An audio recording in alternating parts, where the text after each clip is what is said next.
The Audi RS6 is the benchmark when it comes to practical performance. It's fast, it's big, it's cool AF, but there's a problem. It's 2020, and in 2020, people don't like estates. They like these. That's why Audi have come up with a fast, practical car that's slightly more on trend. This is the RSQ8. It's an SUV, so it's trendy, and it's practical, with enough room for the wife, the kids, the pram, the toys, and the dog. But importantly, it also happens to go like a nuclear missile. All right, let me show you something. Dynamic mode, traction off, launch control, brake, gas, wait, launch. Oh my God, 1, 2, 3 and a bit. Yeah, that's 62. This car is meant to do 0 to 62 in 3.8 seconds. It's just done it in 3.6. That's quicker than an Aston Martin V12 Vantage. Yep, it's quick enough to give the dog a heart attack and to scare your family into never wanting to bring the pram and the toys on a trip with you ever again. Perfect family car. But there is one big problem: the price. The entry-level RSQ8 cost £101,000. That's 12 grand more than an RS6. The top spec Vorsprung edition, with all the bells and whistles, goes for a massive £117,000. This particular car, with all the options, cost 133 grand. Ouch.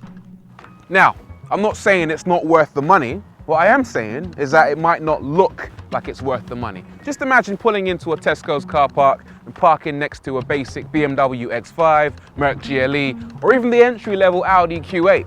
Cars that cost around, what, £50,000? There's literally nothing on this that screams, I'm worth double the money. I do like this car, don't get me wrong, but there's nothing on here that screams, this is a £100,000 RSQ8 instead of a £60,000 Q8. Oh, apart from this badge, right there. But not even the whole badge, just this little red bit, that patch. But if stealth is what you're after, then it's worth looking at. It's super menacing in this carbon black finish and has an understated yet imposing kind of vibe. I love the black Audi badge on the black grille, these LED matrix headlights which have the coolest animations in the game, and they've cleverly hidden the gloss black sensors into this gloss black grille.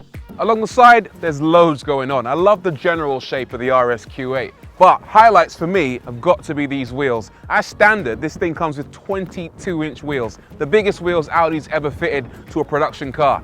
But these aren't the 22s, nah. These are the optional 23s. For an extra £2,100, you get these massive, massive wheels. And speaking of massive, look behind them. These brakes are 17.3 inches in diameter, absolutely enormous. I've driven cars this week with smaller wheels than these had brakes.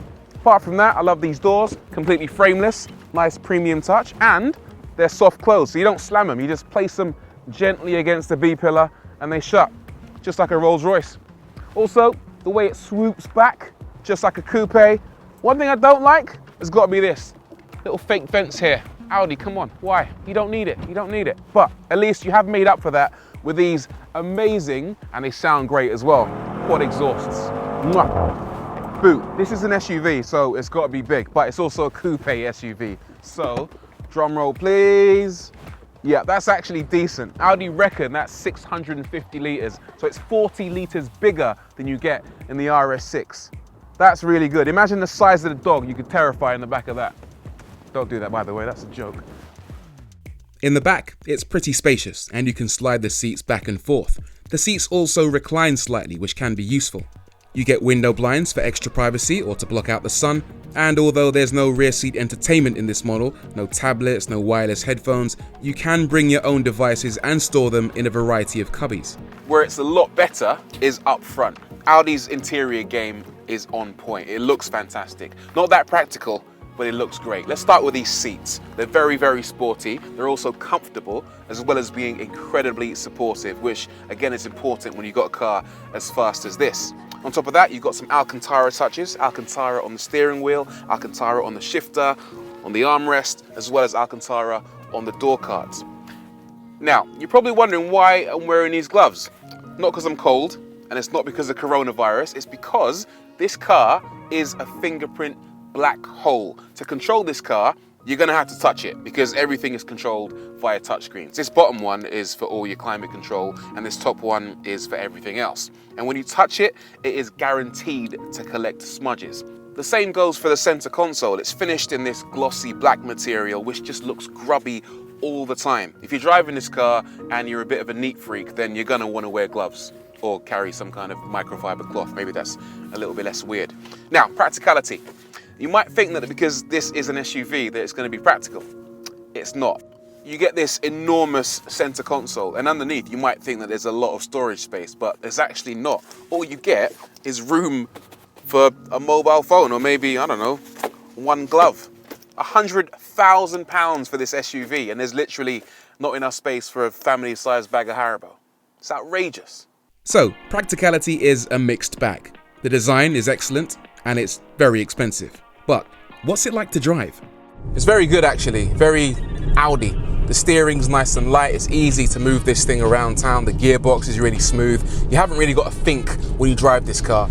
The driving position is a little bit strange for me. You sit quite low down in this car. It's like it wants to be a coupe more than an SUV. So I've definitely been in other SUVs that give you a more commanding view of the road ahead. But it's easy to see what's going on around you, and it's very easy to get yourself a nice, comfortable driving position. Fuel economy is surprisingly good for something this big. This might be a twin-turbo V8, but it has a load of clever tech to improve economy, including cylinder deactivation and mild hybridization being the main pair. Officially, it'll do 23 miles per gallon, and if you try really hard, then don't be surprised to see it creep closer to 30 mpg. But you can forget about those numbers because you're not going to achieve them in the real world. The RSQ8 just encourages you to drive like you're late for everything. It is so fast. I'll talk about the acceleration again because it is this car's party trick. You put your foot down and it just leaves. And that exhaust sounds really nice as well. I wish it was louder. I kind of understand why it isn't, but the tone is just lovely. As for handling, I know what you're thinking. It's 2.3 tons. It's gonna handle like a barn, but it doesn't. This car uses 48-volt anti-roll stabilization, basically roll bars powered by electric motors to help keep it flat through the corners, along with all-wheel steer and an Audi Sport differential to help it through the bends. Now, staying flat through a corner is one thing. Understeering violently into a tree is a whole different thing altogether. And I've got to say that, yeah, this does understeer a little bit, but only when you're really taking liberties. If you push it into a corner at normal speeds, it just holds its line exceptionally well. There's so much grip and traction in this car. It's unbelievable. And it's actually quite playful. If you find yourself on a road that might not have the most grip in the world, but then you plant your foot down on the exit, the back end will want to step out. It's all-wheel drive, but it is predominantly rear-wheel drive in a dynamic driving situation. And if you do under or oversteer, you can feel the various bits of technology working together. The rear wheel steer, the sport diff, the torque vectoring, all coming together to try and keep this car in some kind of shape. And it works. And then the brakes are phenomenal as well. You forget just how heavy the RSQ8 really is. Of course, it would be better if it was lighter. The RSQ8 weighs 2,300 kilograms. It's over 200 kilograms heavier than the RS6, and there's no doubt that that extra weight does work against it. But that doesn't stop it being a compelling proposition. Even if the basic philosophy from a performance car perspective, the recipe is all wrong, it's the wrong size, it's the wrong shape, it kind of doesn't really matter because the end result is that it's still a lot of fun. I've been in a lot of sports cars that will be quicker through the bends, they're lighter and they're more agile. I ask myself the question though, are they as much fun as this? Maybe not, and that's partly because you expect them to do those things. With this, it's doing them and you don't expect it. It's a bit like watching a really fat ballerina pull off the perfect pirouette, or watching a 25-stone bodybuilder win the 100 meters at the Olympics. Yeah, sure, there are much more likely athletes that you would expect to do those things and maybe do them even better, but the fact that this is doing it and getting away with it and looking impressive and feeling impressive at the same time, that's what makes it so fun. Which begs the question, does it deserve a place in the RS lineup? Is it worth £100,000? Does it even make sense? To me, the answer to all of those questions is yes. You know, the reason we love the Audi RS6 is because it combines practicality and performance in a body style that you might not expect to deliver all of those things. And with the RSQ8, it's exactly the same. It combines practicality and performance in this giant shell that doesn't look like it can do the things that it ultimately can do. Yeah, sure, it might be a little bit more generic because it's an SUV, but you gotta give the people what they want. And at the end of the day, there's nothing wrong with wanting a car that is as practical, is as fast, and ultimately as cool as the RSQ8. Just wish it was a bit cheaper.